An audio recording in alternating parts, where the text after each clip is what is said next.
Hunting Beast is brought to you by Sport Chief and by the following partners: Beaver Tech and Portable Winch.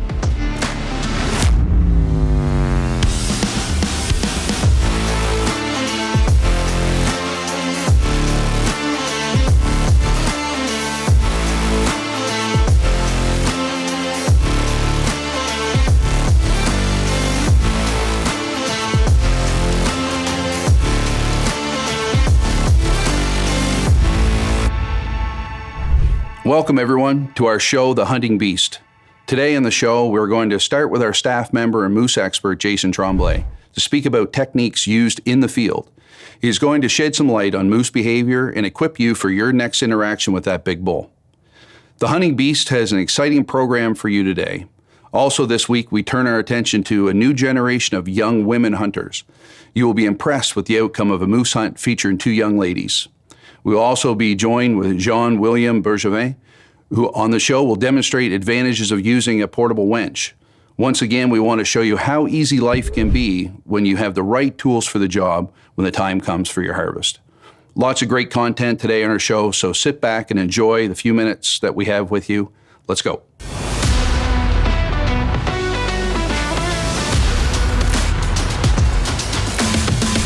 I want to welcome Jason Morneau back to our information segment today.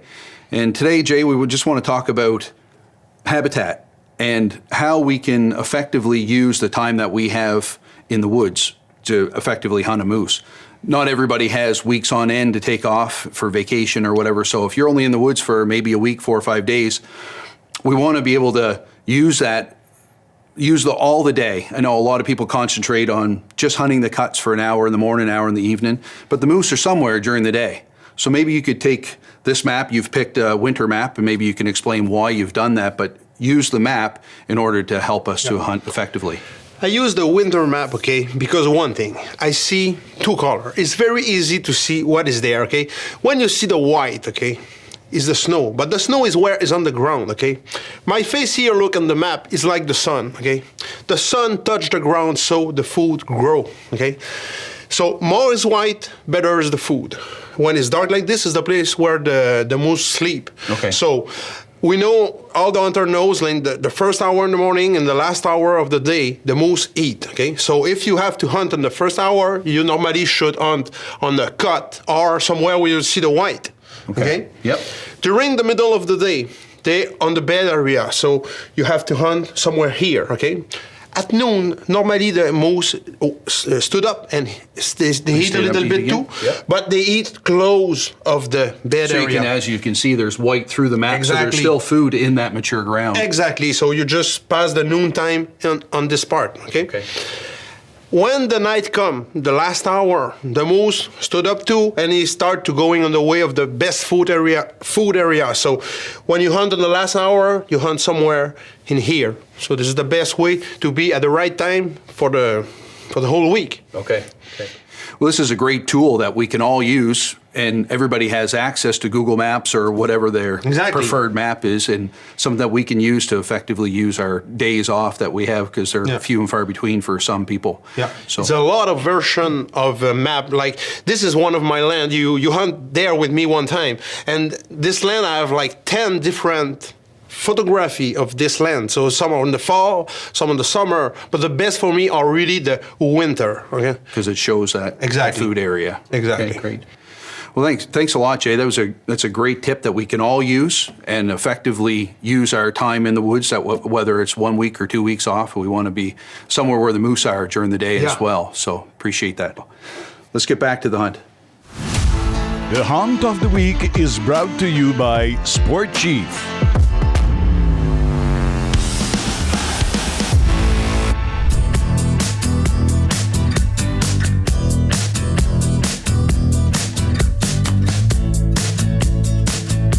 Cette semaine, notre semaine de chasse, justement, j'étais avec Christine. Salut, Christine. Salut. Dans le fond, Christine, c'est la fille à Rémi. Rémi, l'année passée, il avait gagné un tirage au sort pour aller à la chasse au Nouveau-Brunswick. Je l'avais apporté avec moi, j'avais fait tirer un boc à l'arc. Il m'appelle, il dit « Écoute, Jason, j'aimerais ça que tu fasses vivre l'expérience à ma fille, justement. Puis j'aimerais ça la porter à la chasse, ça serait toi qui la guiderais. » On commence, c'est notre première soirée, on va voir comment ça va aller. Ils vendent beaucoup. Quand même assez froid, donc écoutez, on a quand même espoir. Il y a des belles traces là-bas dans le chemin qu'on a vu, fait qu'on s'enligne là-dessus. Fait qu'on vous tient au courant. Yes. Ça n'a pas été long. Premier soir, écoute, on marche un flanc de montagne. On fait environ 1 km, 1 km et demi.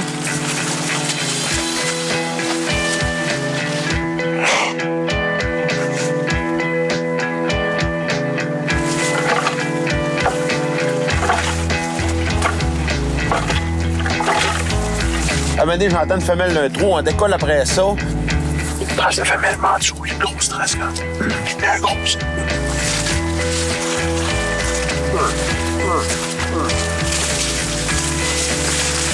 On va aller de même avec le vent, on va descendre dans le dos. Écoutez, pour dire, là, 3 km quasiment à courir après la femelle, c'était pas évident, hein? Ils nous font descendre la coulée, ils traversent des ruisseaux, montent des buttes, descendent dans des trous, remontent d'autres montagnes.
Premium Mix. 25 years of expertise behind the best possible mixtures to ensure that your games show up in your fields. A team of experts will support you from the purchase of your seeds up to the realization of your food plots.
Il est à 12 pieds en avant de Christine. Là, je me dis, elle va tirer. Elle va tirer, ça va être malade mental. Je suis sûr qu'elle va tirer. Tu sais, il y avait l'orignal, 12 pieds, il y a nous autres. Si elle tire, elle manque, l'orignal nous gère, où c'est que je m'en vais avec elle? Fait qu'en tout cas, je me dis, écoute, d'après moi, il m'a peut-être pas senti. Je me réessaye, je continue, je pousse, puis je m'en vais vers lui. Fait que je m'en vais vers lui.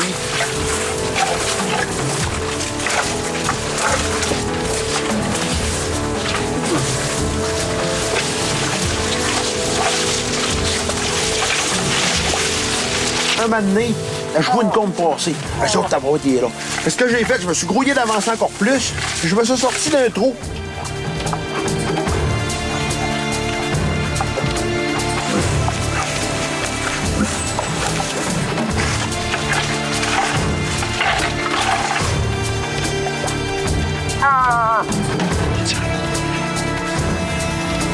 Sur la barrière de la pelle, le deuxième, le 30 mètres. 30 mètres.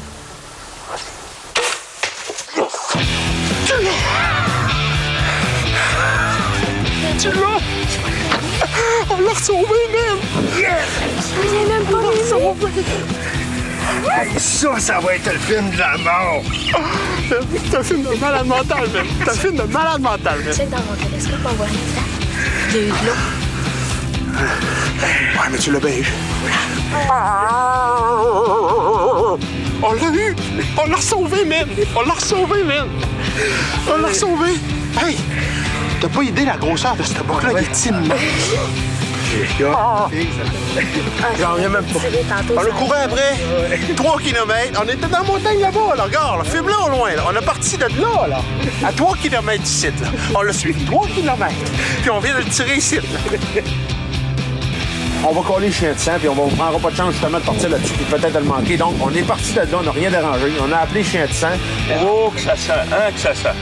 Ma réconciliation. Là,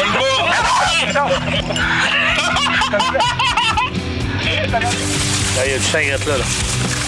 C'est ça. Quel heure mort.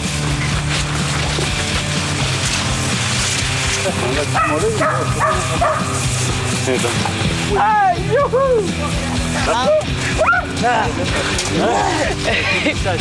regardez encore ces bêtes qu'on vient de faire, on vient de closer la recherche. Ça m'impressionne, M. Caron. Comment est-ce qu'il s'appelle, votre beau... Jingo. Hey, Jingo. Jingo est en feu.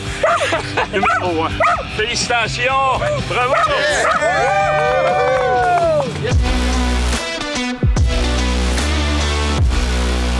You need power to pull your big game, pull some logs, pull your ATV, pull stuff at the cottage, or pull yourself out of trouble. You just need one portable winch. With it, you'll have true power in your hands. Portable winch. It's simple, it's strong, it's efficient. Don't wait any longer. Get yourself a portable winch.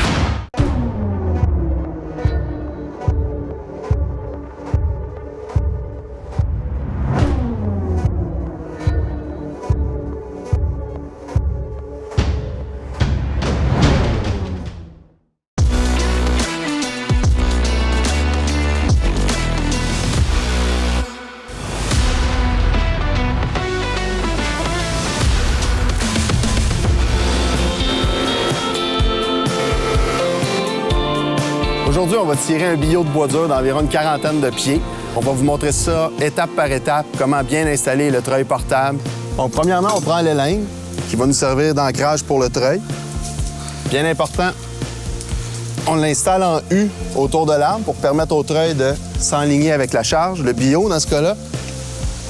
Donc là, notre treuil est très bien ancré. On peut maintenant se diriger vers la charge avec notre corde, le cône de débuscage. Première des choses, on installe notre chaîne élingue. Toujours bien important d'utiliser la chaîne élingue sur l'arbre pour éviter d'endommager la corde. L'aiguille ici au bout sert à passer la chaîne en dessous de l'arbre. Donc une fois qu'on a passé la chaîne élingue, on passe une maille de chaîne dans le crochet rouge. Bien important de mettre l'ouverture du crochet vers l'arrière. La raison pour laquelle on va diriger l'ouverture du crochet vers l'arrière, c'est pour éviter que la chaîne ressorte quand on va se mettre à tirer. Donc ensuite, on passe la chaîne élingue dans notre cône de débuscage. Le cône de débuscage est très pratique car il va empêcher le billot d'aller se coincer dans tous les obstacles qui sont sur le chemin. Une fois que ça c'est fait, on vient prendre le crochet à maille et on le passe dans une des mailles le plus proche possible de l'ouverture du cône et on le referme en position. On le barre en position. Après ça, on est prêt à repartir avec notre sac à cordes vers notre treuil pour installer la corde sur le treuil. Évidemment, là, aujourd'hui, je travaille avec une corde de 50 mètres ou 165 pieds. Ça pourrait être une corde de 100 mètres, de 200 mètres, parce que comme vous pouvez le constater, la corde, on l'enroule 3 à 4 fois autour du tambour ou du cabestan, puis après ça, la corde ressort. Donc, il n'y a aucune limite de longueur de corde avec les treuils portables. Évidemment, on recommande l'utilisation de gants pour des raisons évidentes de sécurité. Maintenant, on va partir le moteur et on va tirer notre bio.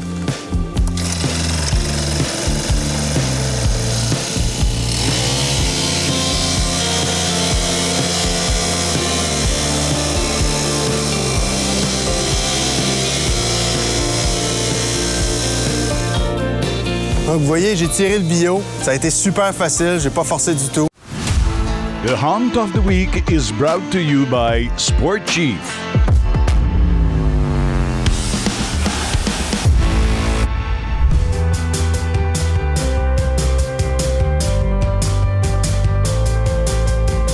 Bon, ben pour la chasse cette semaine, on était justement un groupe double. On allait sur la chasse dans le réseau de la CEPAC.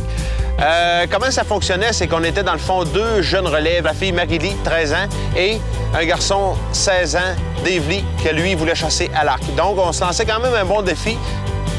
Les premières journées, j'ai commencé avec Marie-Lie. Je suis Jason depuis que je suis vraiment toute petite. Toutes les tournées qui étaient là, toutes les revues, toutes, là, je regardais tout le temps ça. Puis après ça, j'ai fait des exposés oraux sur lui. Puis là, ben, je m'en vais à la chasse avec lui. En juin dernier, j'ai récolté mon ours. C'était mon 2e avis. Après ça, je pense une semaine avant qu'on vienne ici, j'ai récolté 2 méchants bocs anticosti. C'est vraiment hot, ils sont énormes. C'était mes 2 premiers chevreuils aussi. Là. Ça n'a pas de bon sens. Première journée, on a marché vraiment beaucoup, puis Jason, il calait, il faisait du rockling, puis on n'entendait rien. C'était vraiment mort totale.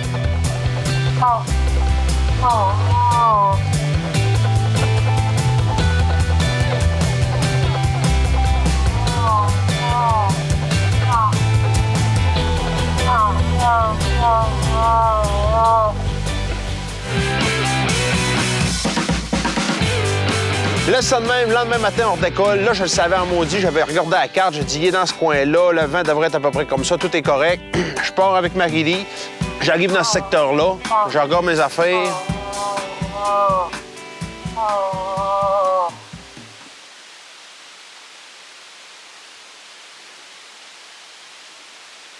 Aussitôt.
Félicitations!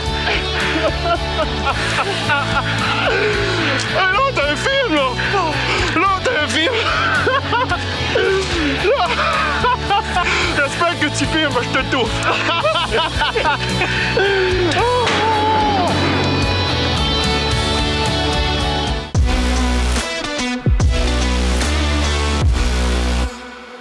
Introducing the Elite 4500 4X, most forgiving iBox in the industry for faster target acquisition and improved accuracy. The versatile 4-to-1 ratio allows you to dial down for close encounters or crank it up for long-distance shots. Improved lens coatings for crisp, edge-to-edge clarity in low light. Premium features for every hunting advantage. The all-new Elite 4500 4X. Hunt for your trophy, not your crosshairs.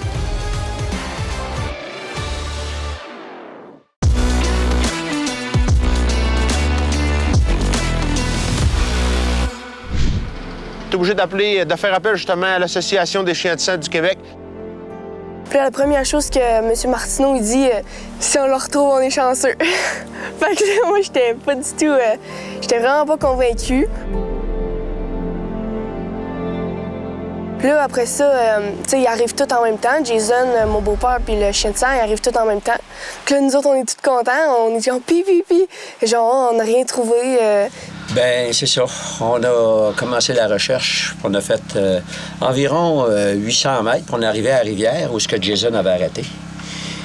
Puis Jason l'a relevé. Là. Il avait cru entendre partir, mais c'était ça. Il l'avait relevé, il s'était couché sur le bord de la rivière, pas très loin. Fait que là, j'ai filé. On a filé un bon bout qui se met 1 kilomètre. Là, on l'a relevé encore une autre fois. Fait que là, on a arrêté, on a attendu, on a donné du temps. On est reparti dessus. On a fait encore quasiment 1 kilomètre. On l'a relevé encore, il s'était couché dans un trou d'eau. On a arrêté, on a redonné du temps. On est reparti dessus. On l'a trouvé mort. Hey!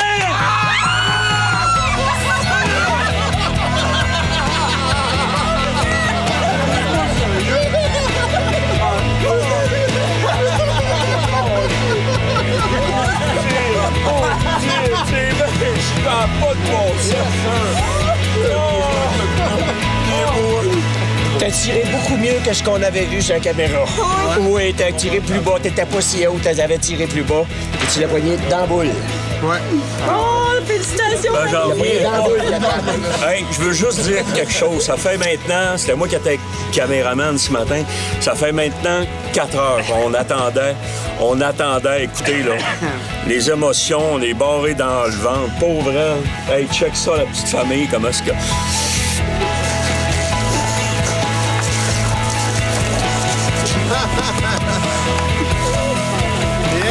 Ici le chien! J'étais tellement contente, on a pris plein de photos, c'est vraiment bon. J'avais eu 2 bras dans les airs quand même, c'était vraiment fou. On l'a trouvé ton boc, Marie-Lie. Yes! T'as la barouette, hein, ton premier? Ouais. Puis, t'avais peur? Oui, j'étais sûr qu'on l'avait pas. Là. Marie-Lie, félicitations. Merci. Yves, écoute, je te remercierai jamais assez. Une job incroyable, puis ça a fait encore un beau résultat encore une fois aujourd'hui. Ben. La morale a remonté au bout, tout le monde était craqué au fond, puis une super de belle chasse.